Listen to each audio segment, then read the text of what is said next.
Hi dear, super കൺമണി സീരിയലിൻ്റെ latest episode റിവ്യൂയിലേക്ക് എല്ലാവർക്കും സ്വാഗതം. അങ്ങനെ വരുണും വരുണിൻ്റെ വീട്ടുകാരും കൂടി വന്നിരിക്കുകയാണ് കേട്ടോ, കല്യാണ തീയതി ഉറപ്പിക്കാൻ വേണ്ടിയിട്ട്. ഇനി അങ്ങനെ മാറ്റി വെച്ചാൽ ശരിയാവില്ല. അങ്ങനെ അമ്മാവനെയും കൂട്ടിയിട്ടാണ് വരുണും വരുണിൻ്റെ അച്ഛനും അങ്ങോട്ട് വന്നിരിക്കുന്നത് കേട്ടോ. അതിനുശേഷം തന്നെ അമ്മാവനാണെങ്കിലോ നന്നായിട്ട് തന്നെ സംസാരിക്കുന്നുണ്ട്, കാര്യങ്ങളൊക്കെ അദ്ദേഹം തുറന്ന് തന്നെ പറയുന്നുണ്ട് കേട്ടോ. എത്രയും പെട്ടെന്ന് ഇവരുടെ വിവാഹം നടത്തണം, രജിസ്റ്റർ ഓഫീസിൽ വെച്ച് നടത്തുന്നതെന്ന് എനിക്ക് അത്ര ഇഷ്ടമൊന്നുമല്ല, പിന്നെ ഇവരുടെ നിർബന്ധമല്ലേ, അങ്ങനെ തന്നെ ആവട്ടെ എന്ന് വിചാരിക്കുന്നു, കുഴപ്പമൊന്നുമില്ല എന്ന് പറയാട്ടോ ചെയ്യുന്നത്. അതിനുശേഷം തന്നെ അമ്മാവൻ പറയുന്നുണ്ട്, ഞങ്ങളിവിടെ 101 പവൻ ഏൽപ്പിച്ചിട്ടുണ്ടായിരുന്നല്ലോ, അത് ഇങ്ങോട്ട് എടുത്തു വായോ, എന്നിട്ട് കല്യാണ തലേ ദിവസം ഞങ്ങൾ അങ്ങോട്ട് കൊണ്ടു തന്നാൽ മതിയല്ലോ എന്ന് പറയുന്നു. അപ്പോഴത്തേനും വരുണിൻ്റെ അച്ഛൻ പറയുന്നുണ്ട്, എന്തിനാണ് അതൊക്കെ ചോദിക്കുന്നുണ്ട്. അത് നമുക്ക് കാണാണല്ലോ, എന്താ നമ്മൾ കൊണ്ടു കൊടുത്തു എന്നുള്ളത് ശരി തന്നെ, പക്ഷേ അത് എന്തൊക്കെയാണ് ഇല്ലാത്തതെന്നൊക്കെ നമുക്കൊന്ന് അറിയണമല്ലോ എന്ന് പറയുക കേട്ടോ. അപ്പോഴത്തേനും ധനലക്ഷ്മി പറയുന്നുണ്ട്, അല്ല അതിലെല്ലാം ഉണ്ട്, ഞങ്ങൾ ലോക്കറിൽ വെച്ചിരിക്കുകയാണെന്ന് പറയുന്നു, അത് വേണമെങ്കിൽ കൊണ്ടുതരാമെന്നും പറയുകയാണ്. എന്നാൽ പിന്നെ അങ്ങനെ അവിടെ എന്ന് പറയുമ്പോഴത്തേനും വരുണിൻ്റെ അച്ഛൻ പറയും, അതൊന്നും വേണ്ട, എന്തായാലും ആഭരണങ്ങളൊക്കെ അണിഞ്ഞ് കൺമണി നമ്മുടെ വീട്ടിലേക്ക് തന്നെയല്ലേ വരുന്നത്, പിന്നെന്താ അപ്പോൾ ഉരച്ച് നോക്കാം എന്നൊക്കെ പറഞ്ഞു കൊടുക്കുന്നുണ്ട് കേട്ടോ.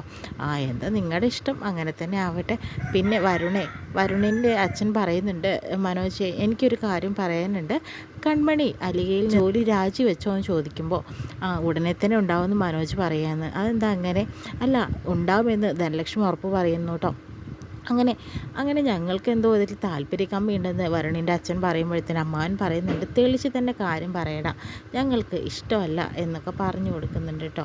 അവൾ നിർത്തും, എത്രയും പെട്ടെന്ന് അവൾ അലികയിൽ നിന്ന് പോരുമെന്നും പറയുന്നുണ്ട്. അതിനുശേഷം തന്നെ വരുണിൻ്റെ അമ്മാവൻ പറയുന്നുണ്ട്, എന്താ ഇയാൾ ഇങ്ങനെ ഇരിക്കുന്നത്, ഒരു മറുപടി ഇയാൾക്കില്ലേ, ഇനിയിപ്പോൾ എല്ലാം കഴിഞ്ഞിട്ട് ഞാനിതൊന്നും അറിഞ്ഞിട്ടില്ല എന്ന മട്ടിലാണോ ഇരിക്കാൻ വേണ്ടിയിട്ടാണോ ഒന്നും ശ്രദ്ധിക്കാണ്ടും പറയാണ്ടിരിക്കുന്നത്. അല്ല അച്ഛൻ ഒന്നും പറയില്ല എന്നും പറയുമ്പോൾ അച്ഛൻ പറയുന്നുണ്ട്, മകനും മരുമകളും കൂടി സംസാരിക്കുന്നുണ്ടല്ലോ, പിന്നെന്തിനാണ് ഞാൻ സംസാരിക്കുന്നത്, എനിക്ക് പറയാനുള്ളത് തന്നെയല്ലേ അവരും നിങ്ങളോട് പറയുന്നേ എന്നൊക്കെ പറയുന്നുണ്ട്. എന്നാൽ പിന്നെ അങ്ങനെ ആവട്ടെ. പിന്നെ എവിടെ കൺമണി എവിടെയെന്ന് വരുണിൻ്റെ അച്ഛൻ ചോദിക്കുമ്പോഴത്തേനും അവൾക്ക് നല്ല പനിയാണെന്ന് പറയുന്നു കേട്ടോ. അപ്പോൾ പിന്നെ എടാ നീ എന്തിനാ അങ്ങോട്ട് പോയി നോക്കുന്നത്, പെൺകുട്ടികൾ ഇങ്ങോട്ടാണ് വന്ന് കാണേണ്ടത്, നീ എന്താ ഇങ്ങനെയൊക്കെയെന്ന് പറയുന്നു.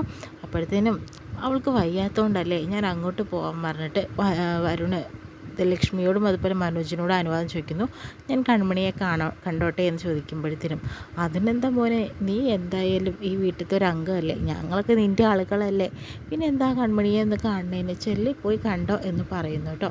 അങ്ങനെ വരുണ് കൺമണീൻ്റെ റൂമിലേക്കായിട്ട് പോകുന്നു. കൺമണി നന്നായി പനിച്ച് അവിടെ കിടക്കുന്നുണ്ട്. അങ്ങനെ പെട്ടെന്ന് കൺമണിയുടെ നെറ്റിയിൽ കൈവച്ച് നോക്കുന്നുണ്ട്, പനി കുറഞ്ഞോ ഇല്ലേ എന്നൊക്കെ അറിയാൻ വേണ്ടിയിട്ട്.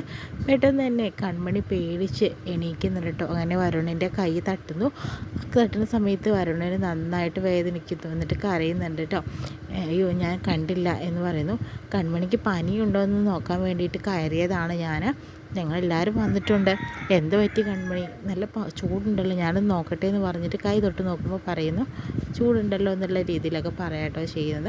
അതിനുശേഷം തന്നെ കൺമണി, ഇങ്ങനെ അസുഖം വന്നാൽ എനിക്ക് സഹിക്കാൻ സാധിക്കില്ല കേട്ടോ, അതിനാണ് ഞാൻ വന്ന് നോക്കുന്നത്.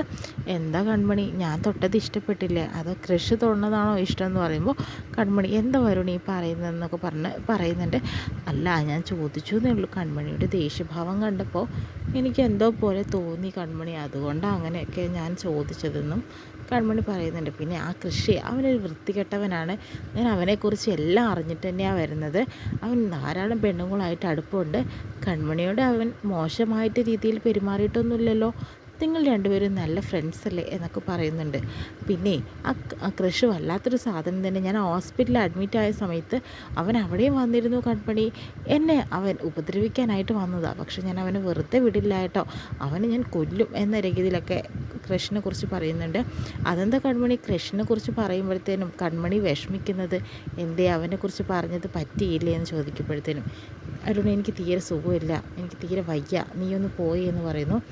ഞാൻ പൊയ്ക്കോളാം കൺമണി, പിന്നെ നമ്മുടെ കല്യാണം ഡേറ്റൊക്കെ ഉറപ്പിച്ചു, എത്രയും പെട്ടെന്ന് തന്നെ കൺമണി എനിക്ക് സ്വന്തമാകും, നമ്മൾ ഒരുപാട് സ്ഥലത്തേക്ക് പോകും, എവിടേക്കാണ് നമ്മൾ ഹണിമൂണിന് പോകേണ്ടതെന്നൊക്കെ ചോദിക്കുന്നുണ്ട് കേട്ടോ. എന്താ വരുണിത് അവരുടെ കൺമണിക്ക് ആകെ ഒരു അസ്വസ്ഥതയാണ്, കാരണം ഇതിങ്ങനെ പറഞ്ഞുകൊണ്ടേ ഇരിക്കുകയാണ് ചെയ്യുന്നത്. അതിനുശേഷം തന്നെ വരുൺ പറയുന്നുണ്ട്, എന്നാൽ ഞാൻ പൊയ്ക്കോളാം കൺമണി, കുഴപ്പമൊന്നുമില്ലല്ലോ, മരുന്നൊക്കെ നന്നായിട്ട് കഴിക്കണേ എന്ന് പറയുന്നുണ്ട്. അങ്ങനെ കൺമണിയെ ഉമ്മ വയ്ക്കാനായിട്ട് വരുൺ നോക്കുന്നു കേട്ടോ.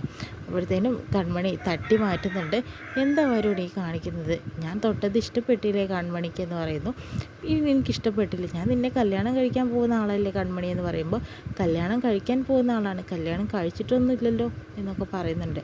അങ്ങനെ തന്നെ കൺമണിയെ ഞാൻ വിവാഹം കഴിക്കുന്നത് എന്തിനാണെന്ന് അറിയോ എന്ന് ചോദിക്കുന്നുണ്ട്. പ്രതികാരം വീട്ടാൻ, അല്ലാണ്ട് പിന്നെ എന്തിനാന്ന് ചോദിക്കാട്ടോ ചെയ്യുന്നത്. അപ്പോഴത്തേന് അതൊന്നല്ല കൺമണി, കൺമണി എന്തിനാ അങ്ങനെയൊക്കെ ചിന്തിക്കുന്നത്? പിന്നെ എനിക്കെന്തോ കൺമണി വലിയ ഇഷ്ടമായത് കൊണ്ടല്ലേ വന്നത്. എന്തായാലും ശരി, ഞാൻ തിരിച്ചു പോവാട്ടോ, പിന്നീട് വരാം എന്ന് പറഞ്ഞിട്ട് പോകുന്നു കേട്ടോ. അങ്ങനെ ധനലക്ഷ്മിയെ കാണുന്നുണ്ട്. ധനലക്ഷ്മിയെ കാണുന്ന സമയത്ത് തന്നെ ധനലക്ഷ്മിയോടായിട്ട് പറയുന്നുണ്ട് വരുൺ, ഏട്ടത്തി അവൾ കൺമണി എന്നെ ദേഹത്ത് തൊടാനായിട്ട് സമ്മതിച്ചു എന്ന് പറയുന്നുണ്ട്. അവൾ അത് സമ്മതിച്ചു എന്ന് ചോദിക്കുമ്പോൾ, അവളുടെ നെറ്റിയിൽ ചൂടുണ്ടോ എന്ന് നോക്കാൻ വേണ്ടിയിട്ട്, പനിയല്ലേ, അപ്പോൾ അവൾ സമ്മതിച്ചു, പിന്നെ കയ്യിലും പിടിച്ചു എന്ന് പറയുന്നു. അതാണ് ഇപ്പോൾ ഇത്ര വലിയ കാര്യമെന്ന് ഏട്ടത്തിയും പറയാട്ടോ ചെയ്യുന്നത്. പിന്നെ വരുണേ, നമ്മൾ പറഞ്ഞ കാര്യങ്ങളൊക്കെ നടക്കും ഏട്ടത്തി. പിന്നെ പറഞ്ഞില്ലേ 101 പവൻ്റെ കാര്യങ്ങളൊക്കെ എന്നൊക്കെ പറയുമ്പോഴത്തേനും കൺമണി കല്യാണ മണ്ഡപത്തിലേക്ക് എത്തിക്കുമ്പോൾ 101 പവനിട്ടിട്ട് തന്നെയാണ് ഞാൻ അവിടേക്ക് കൊണ്ടുവരിക. അതിനുശേഷം നിങ്ങൾ വിരുന്നിന് വരുമല്ലോ, ആ സമയത്ത് ആ സ്വർണ്ണം എല്ലാം ഞങ്ങൾക്ക് ഊരി തരണമെന്നും ധനലക്ഷ്മി പറയുന്നുണ്ട്. ഇങ്ങനെയാണേ നമ്മൾ പറഞ്ഞതെന്ന് പറയുന്നു. അതുപോലെ തന്നെ ചെയ്യാം ഏട്ടത്തി എന്ന് പറയുകയാണ്. പിന്നീട് കല്യാണം എങ്ങാനും പ്രശ്നം മുടങ്ങി കഴിഞ്ഞിട്ടുണ്ടെങ്കിൽ എൻ്റെ സ്വഭാവം മാറും, ഞാൻ അവളെ പെട്രോൾ അഴിച്ച് കത്തിക്കും എന്ന രീതിയിലൊക്കെ വരുൺ പറയുന്നുണ്ട് കേട്ടോ. എന്തിനാ വരുൺ ഇങ്ങനെയൊക്കെ പറയുന്നത്? കഴിഞ്ഞത് കഴിഞ്ഞു, അവളിനി നല്ല കുട്ടിയായിരിക്കും എന്നൊക്കെ പറഞ്ഞു കൊടുക്കുന്നുണ്ട്. അങ്ങനെ അവൾ നല്ലതാവൊന്നും വേണ്ട, അവളെ ഞാൻ നല്ല പോലെ അനുഭവിപ്പിക്കും എന്ന രീതിയിലൊക്കെ പറഞ്ഞു കൊടുക്കുന്നുണ്ട്. അപ്പോൾ ലക്ഷ്മിക്ക് നല്ലൊരു ടെൻഷനൊക്കെ ആവുന്നുണ്ട്. കാരണം പിന്നെ നമ്മൾ പറഞ്ഞ പോലെ കാര്യങ്ങൾ നടക്കണമെന്നും വരുണിനോട് ലക്ഷ്മി പറയുന്നുണ്ട് കേട്ടോ. അതിനുശേഷം തന്നെ അമ്മായിമാർ വരുന്നുണ്ട്. അമ്മായിമാർ പറയുന്നുണ്ട്, ആ സൈക്കോ അവിടെ എത്തിയിട്ടുണ്ടല്ലോ, ഇനി എന്താ ചെയ്യുന്നത്? പിന്നെ ക്രിസാറിനേക്കാളും വലിയൊരാൾ തന്നെയാണ് വരുൺ. അതുകൊണ്ട് തന്നെ ഇനി അവനുമായിട്ട് ഒത്തിണങ്ങി നിൽക്കുന്നതായിരിക്കും നമുക്ക് എല്ലാവർക്കും നല്ലത്. എന്തായാലും അവനോട് ചോദിക്കുക കാര്യങ്ങളൊക്കെ. അങ്ങനെ മോനെ നീ എപ്പോൾ എത്തി എന്നൊക്കെ പറഞ്ഞ് കൈ കയറി പിടിക്കുന്നുണ്ട്. അതിനുശേഷം തന്നെ നിങ്ങൾക്ക് എന്താ എന്നോട് പതിവില്ലാത്തൊരു സ്നേഹം, ഇടയ്ക്ക് എന്നോട് സ്നേഹം ഉണ്ടാവുകയില്ലല്ലോ എന്നൊക്കെ പറയുന്നുണ്ട്. അതൊക്കെ വെറുതെയാണ് മോനെ, നിന്നോട് എനിക്ക് എപ്പോഴും സ്നേഹമല്ലേ, കൺമണിക്ക് നിന്നെ പോലെ അല്ലാതെ വേറൊരു പയ്യനെ കിട്ടാനില്ല എന്നൊക്കെ പറയുന്നുണ്ട് കേട്ടോ. ധനലക്ഷ്മിക്ക് ഒരു സംശയം, ഇങ്ങനെ അല്ലായിരുന്നല്ലോ പറഞ്ഞുകൊണ്ട് നടന്നിരുന്നത്, ചില സത്യങ്ങൾ അറിയാൻ കുറച്ച് വൈകിപ്പോയി ധനലക്ഷ്മി, ഇനി ഞങ്ങൾ നിങ്ങളുടെ ഭാഗത്ത് തന്നെയാണ് ഉള്ളതെന്ന് പറയുന്നു. എത്രയും പെട്ടെന്ന് കല്യാണ കാര്യങ്ങളൊക്കെ തീരുമാനിച്ചല്ലോ, ഞങ്ങൾ കൂടെ ഉണ്ടാവുമെന്ന് പറയാട്ടോ ചെയ്യുന്നത്. അമ്മായിമാർ കൂടെ ഉണ്ടായെങ്കിലും എന്തായാലും കൺമണിയെ ഞാൻ വിവാഹം കഴിക്കും, പിന്നെ എല്ലാ കാര്യങ്ങളും പറഞ്ഞുറപ്പിച്ചിട്ടാണ് ഞങ്ങളിവിടെ നിൽക്കുന്നതെന്ന് പറയുന്നു.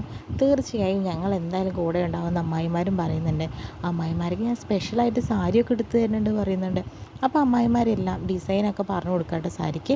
അപ്പോൾ ധനലക്ഷ്മി പറയുന്നുണ്ട്, വരുണേ കാശ് ഏൽപ്പിച്ചിട്ടുണ്ടെങ്കിൽ ഞാൻ തന്നെ ഇവർക്ക് സാരിയൊക്കെ വാങ്ങിച്ചു കൊടുത്തോളാം എന്ന് പറയുന്നുണ്ട്. അപ്പം അമ്മായിമാർ പറയുന്നുണ്ട്, അത് വേണ്ട, കാരണം എന്ന് വെച്ചിട്ടുണ്ടെങ്കിൽ വരുൺ മോൻ്റെ കല്യാണമല്ലേ, അവൻ്റെ ഇഷ്ടത്തിന് എടുത്ത് തന്നാൽ മതി എന്ന് പറയുന്നു കേട്ടോ.